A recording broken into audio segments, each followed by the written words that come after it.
I know you've heard of the new fences that were added to our school. You may have questions, so here's what our vice principal had to say about it. Oh, the purpose behind the new fences that we've got around school. Great question. The main reason is to keep kind of a random people from wandering into campus anytime they want. But we want this to be the safest place you go all day.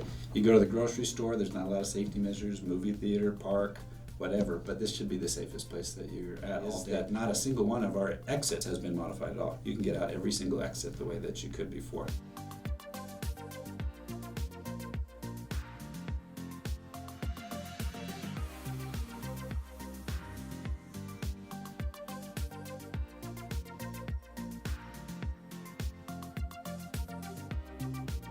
The fencing overall is, to me, it looks ugly, but aesthetically, it's may make the school look kind of prison-like, even though that's not what administration is going for.